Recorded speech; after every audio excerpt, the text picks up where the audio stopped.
What's up, Amazon lovers? Today, I'm going to be talking about why I decided to go ahead and purchase Amazon stock. I purchased Amazon about a month ago. My cost base is around $117 a share, so it's already up 10% in that time span. But I still think that this stock is incredibly cheap and has tremendous upside, especially as we look out over the next few years. So let's get into why. What are the key growth factors here? First of all, with Prime Day today and tomorrow, have to touch on that. Just look at the tremendous growth in sales from Prime Day. It started back in 2015. They brought in less than $1 billion in revenue.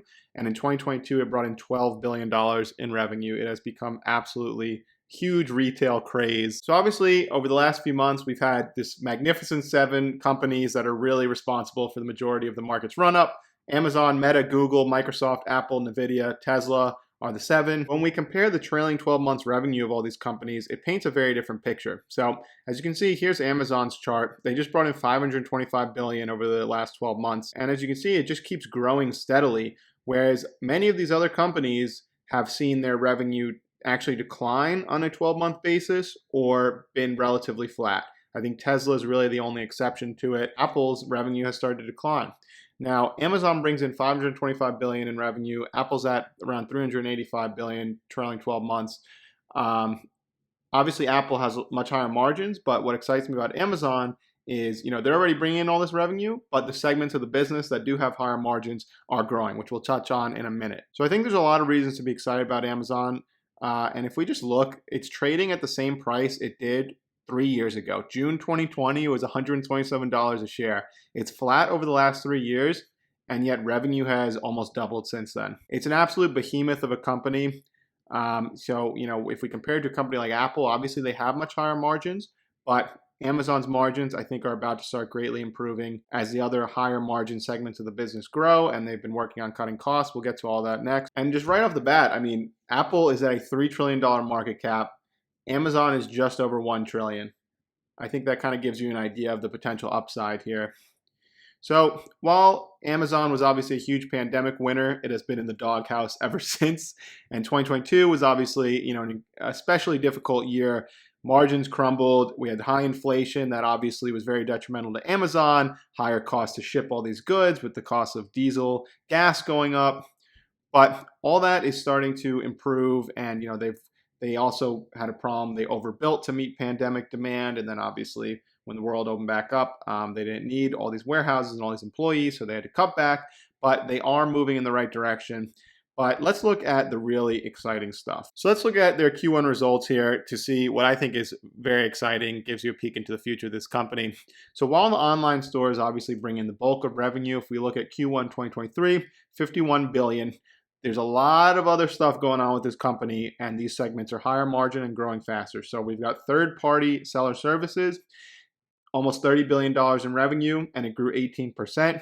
Subscription services, nearly $10 billion in revenue, grew 15% year over year.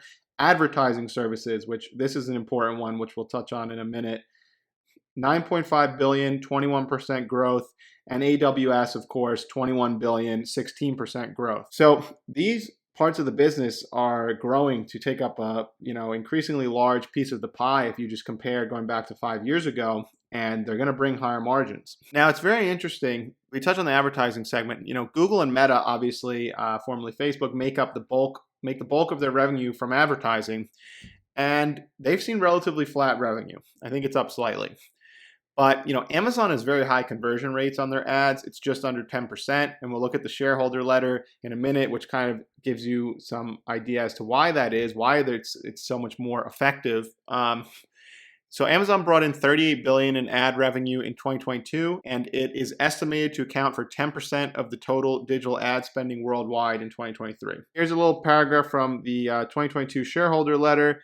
Andy Jassy saying, similarly high potential, Amazon's advertising business is uniquely effective for brands, which is part of why it continues to grow at a brisk clip. However, unlike physical retailers, Amazon can tailor these sponsored products to be relevant to what customers are searching for, given what we know about shopping behaviors and our very deep investment in machine learning algorithms. This leads to advertising that's more useful for customers and as a result performs better for brands. This is part of why our advertising revenue has continued to grow rapidly, 23% year over year in Q4, 25% year over year overall for 2022. Even as most large advertising focused businesses' growth have slowed over the last several quarters. So, like I mentioned, Google, Meta, these companies that are predominantly making their revenue from advertising, their growth is slowing down, but Amazon's isn't, because it's starting to seem like Amazon might have the most effective advertising, and it's still, relatively new compared to how long Google and Facebook have been around. So I think it makes a lot of sense. I mean, they obviously know everything people are buying off of Amazon, so they're able to have more effective advertising, place those sponsored products that they know people are interested in. So Amazon is expected to account for 10% of the total global digital ad spend in 2023. And just to give you an idea of how quickly this thing has really been moving, I mean, just in 2017, their ad business was only bringing in under $5 billion. Fast forward to 2022, it's up 8 times as much, and it's projected 2023, $44 billion, 2024, $51 billion, $57 billion, and then 2026, $64 billion. So I think you're going to see this continue to grow. And again, this is a higher margin segment. So I'm really excited about these services segment of Amazon, and especially the advertising one. Now, obviously, there's been a lot of hype lately, a lot of buzz, a lot of talk about AI, but you don't really hear Amazon's name come up too much. And I thought this interview with the CEO recently was very interesting, because he explained how they're going to compete with Microsoft and Google in the AI race. So Amazon CEO Andy Jassy told CNBC the company has an edge in AI through its custom chips and services targeted for developers of large language models. He likened the buzz around generative AI chatbots as the hype cycle before the substance cycle.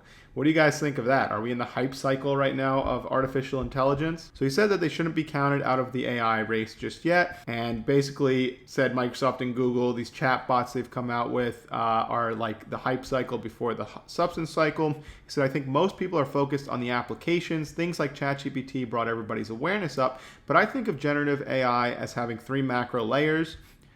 I think they're all really big and important. Amazon intends to invest in AI across the company, and that AI programs have the potential to improve virtually every customer experience, but he specifically pointed to Amazon Web Services as one business that can capitalize on the buzz around AI over the long term. AWS has also developed its own AI-specific chips. Amazon expects its chips to have much better price performance than you'll find anywhere else. So I think as this AI space has quickly emerged here, I think Amazon is probably a sleeper in that race, and long term I'm sure is going to prosper a lot from the AI race. Now, Amazon's also been investing for years in their own specialized chips for machine learning and inference. And in the shareholder letter, they state, with the enormous upcoming growth in machine learning, customers will be able to get a lot more done with AWS's training and inference chips at a significantly lower cost. We're not close to being done innovating here, and this long-term investment should prove fruitful for both customers and AWS. AWS is still in the early stages of its evolution and has a chance for unusual growth in the next decade. So I think there's a lot of potential here with AWS, with them developing their own chips. So I think that the concluding paragraph here in the shareholder letter sums it up perfectly. In closing, I'm optimistic that we'll emerge from this challenging macroeconomic time in a stronger position than when we entered it. There are several reasons for it, and I've mentioned many of them above, but there are 2 relatively simple statistics that underline our immense future opportunity. While we have a consumer business that's $434 billion in 2022, the vast majority of total market segment share in global retail still resides in physical stores and makes up roughly 80%. So huge runway still here. And it's a similar story for global IT spending, where we have AWS revenue of $80 billion in 2022, with about 90% of global IT spending still on premises and yet to migrate to the cloud. As these equations steadily flip, as we're already seeing happen, we believe our leading customer experiences, relentless innovation, customer focus, and hard work will result in significant growth in the coming years. And of course, this doesn't include the other businesses and experiences we're pursuing at Amazon, all of which are still in their early days. I strongly believe that our best days are in front of us. So Jassy concluded saying he strongly believes that Amazon's best days are in front of them.